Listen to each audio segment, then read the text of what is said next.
E aí, pessoal? Beleza. De volta com mais um mergulho profundo no The Deep Dive. Hoje a gente vai se aventurar no mundo obscuro de uma organização criminosa peruana, chamada, acreditem, Los Pulpos. O nome pode até parecer meio engraçado, mas a história deles é de arrepiar. Los Pulpos começaram como uma pequena gangue de extorsão em Trujillo, mas com o tempo se transformaram em uma força criminosa transnacional com operações no Peru, no Chile e, acredita-se, possíveis conexões com a Colômbia. É isso aí, e o mais assustador são os métodos que eles usam, né? Enterram vítimas vivas, enviam vídeos de desmembramento para as famílias extorquir dinheiro, uma verdadeira máquina de terror. É de arrepiar, de verdade. Mas a gente não tá aqui só para ter pesadelos, né? A ideia é mergulhar fundo na história dos Pulpos para entender como eles chegaram a esse nível de poder e influência. E para isso a gente precisa voltar no tempo, lá para a década de 90, em Trujillo, quando tudo começou com os irmãos Cruzachi, Miller, John, Milton e Eddie. Uma verdadeira empresa familiar do crime, né? Dá pra dizer que sim.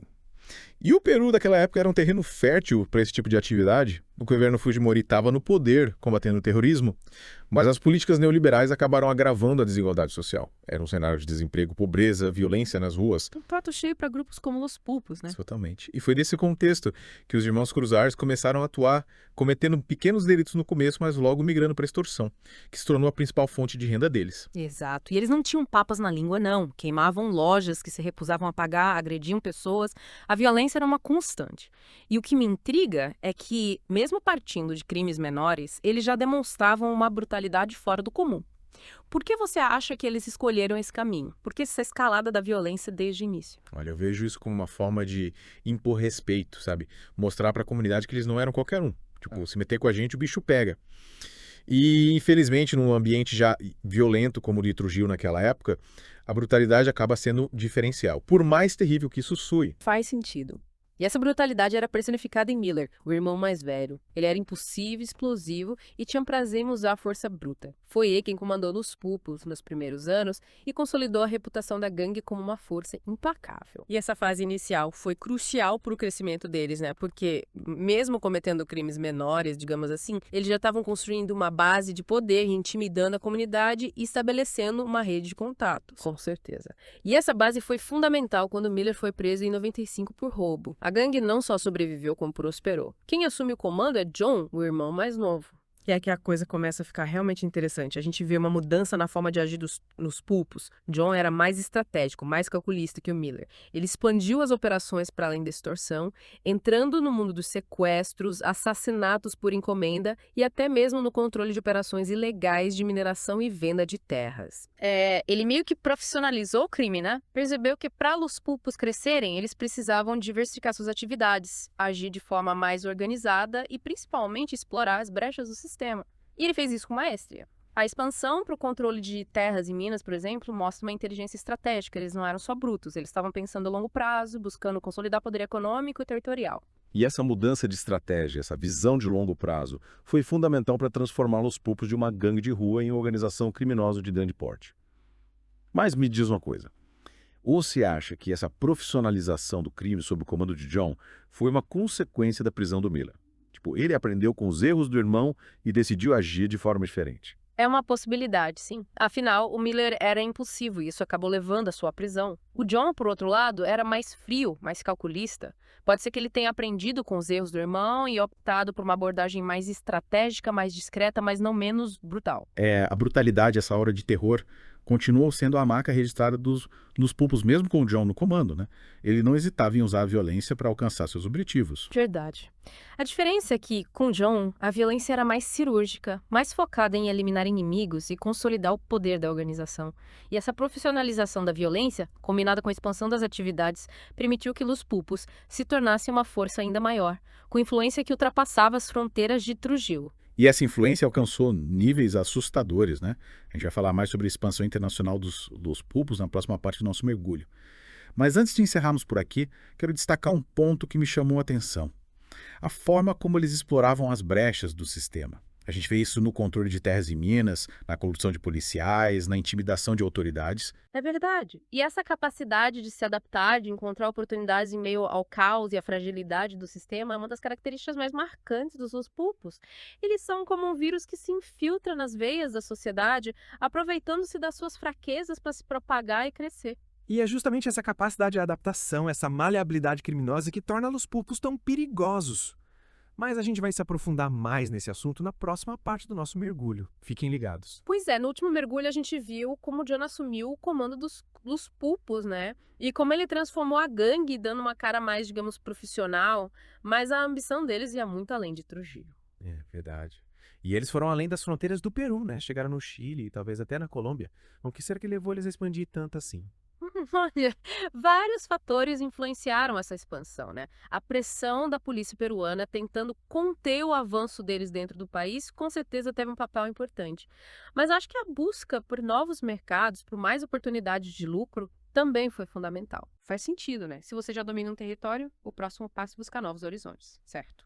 E o Chile, com uma grande comunidade de imigrantes peruanos, acabou se tornando alvo estratégico para Los Pulpos. Sem dúvida. Eles se aproveitaram da vulnerabilidade desses imigrantes que muitas vezes têm medo de denunciar crimes, medo de represálias, de problemas com documentação e as táticas, infelizmente, as mesmas que eles usavam em Trujillo. Extorsão, sequestros, ameaças, um verdadeiro terror para garantir o controle. É de cortar o coração pensar que essas pessoas, que já enfrentam tantas dificuldades por estarem longe de casa, ainda se tornam vítimas fáceis de criminosos como os Pulpos. É muita frieza, falta de humanidade. É, com certeza. Mas, além da exploração dos imigrantes, a expansão para o Chile pode ter sido motivada também por questões logísticas, sabia? O Chile tem um litoral enorme, com portos importantes, o que pode ter facilitado o contrabando e até a lavagem de dinheiro. Ou seja, além de explorar as vulnerabilidades da comunidade imigrante, eles também estavam de olho nas vantagens que o território chileno oferecia para as operações, né? Uma jogada estratégica e cruel ao mesmo tempo. É, exatamente. E essa capacidade de enxergar oportunidades em meio ao caos, né, de se adaptar e explorar as fraquezas do sistema, é o que torna os Pulpos tão perigosos. Mas a expansão deles não parou no Chile, não. Tem fortes indícios de que eles também se conectaram com o crime organizado na Colômbia. Essa parte me deixa ainda mais preocupada, sabia? A Colômbia é um dos grandes nomes no narcotráfico internacional. Se os Pulpos realmente entraram nesse mercado, o nível de perigo aumenta muito. É verdade. Essa conexão colombiana pode significar um salto enorme para os Pulpos. Eles podem ter acesso a novas rotas de tráfico, fornecedores de drogas em grande escala, esquemas de lavagem de dinheiro mais sofisticados. É um cenário bem preocupante. E a gente sabe que o Johnson, filho do John, que assumiu o comando da gangue em 2014, era ambicioso e implacável. Será que foi ele quem armou essa aproximação com os cartéis colombianos? É bem provável. O Johnson cresceu no meio do crime, né? Ele aprendeu as táticas do pai e se mostrou ainda mais audacioso e cruel. A busca por conexões com o narcotráfico colombiano encaixa perfeitamente no perfil dele. E a captura do Johnson na Colômbia, em circunstâncias ainda misteriosas, só aumenta o mistério sobre essa conexão. O que a gente sabe sobre esse episódio? Aliás, as informações são confusas, viu? Alguns dizem que ele foi preso numa operação policial, outros que foi entregue por rivais do próprio cartel, e tem gente que acredita que ele forjou a própria morte e está foragido, tocando os negócios de algum lugar secreto. Parece até roteiro de filme, né? Mas, infelizmente, essa é a realidade do crime organizado, cheio de mistérios, traições e violência. E essa incerteza sobre o destino do Johnson nos leva à pergunta principal. Qual o futuro de Los Pulpos? Sem o líder, a organização vai se enfraquecer ou vai se reestruturar sob um novo comando? Essa é a grande questão. E para responder, a gente precisa analisar não só os fatores internos da organização, mas também o contexto em que eles estão inseridos, né? A pressão das autoridades, a rivalidade com outros grupos criminosos, as dinâmicas do narcotráfico internacional. Tudo isso vai influenciar o destino de Los Pulpos. Chegamos na reta final do nosso mergulho no mundo de Los Pulpos. A gente viu como eles evoluíram de uma gangue de bairro para uma organização criminosa internacional, né? Com tentáculos no Chile, conexões com o narcotráfico colombiano. Mas e agora, o que será do futuro deles sem o Johnson? E com tantos desafios pela frente? Olha, tentar prever o futuro de Los Pulpos é como prever o tempo, né? Tudo pode mudar de repente. Mas, sem dúvida, a ausência do Johnson, um líder implacável, né? Com certeza pode abrir espaço para disputas internas. Talvez eles se fragilizem um pouco. A gente vê isso acontecer em outras organizações criminosas, né? Quando o líder forte sai de cena, as fações rivais começam a brigar pelo poder, né? É verdade. E essa fragmentação pode ser uma oportunidade para as autoridades, né? Os Pulpos divididos, enfraquecidos, fica mais fácil para a polícia e justiça desmantelar a organização, prender os membros, confiscar os bens. Mas não podemos subestimar a capacidade de adaptação de Los Pulpos, né? Eles já provaram que sabem se reinventar, né? Superar a crise e se fortalecer. Sim, isso é verdade. Eles podem muito bem se reestruturar, escolher um novo líder e continuar operando, quem sabe até expandindo as atividades. E se a gente pensar naquela possível conexão com o narcotráfico colombiano, essa reestruturação pode ser ainda mais rápida, né? Os cartéis colombianos têm muita experiência, recursos, contatos internacionais. Com certeza. Uma aliança com o cartel colombiano daria aos pulpos acesso a novas rotas de tráfico, fornecedores de drogas em grande escala, especialistas em lavagem de dinheiro e até proteção contra rivais e autoridades. É um cenário bem assustador, mas realista. É, a coisa pode ficar feia, né? Se os pulpos se infiltrarem mais fundo no mundo do narcotráfico, o poder deles vai aumentar muito. E as consequências para a sociedade serão devastadoras. E a gente não pode esquecer do impacto nas comunidades, né, que já sofrem com a violência. O aumento do tráfico de drogas vai trazer mais armas, mais corrupção, mais mortes, mais sofrimento para a população. É um problema muito sério. Mas o que podemos fazer? Qual o papel da sociedade, das autoridades, da comunidade internacional no combate a organizações como os pulpos? A resposta é complexa, né? É preciso uma abordagem em várias frentes, que combine ações de repressão, prevenção e ressocialização. As autoridades precisam fortalecer a justiça, investir em inteligência policial, combater a corrupção e garantir a segurança da população. E a sociedade precisa se engajar na luta contra o crime organizado, né?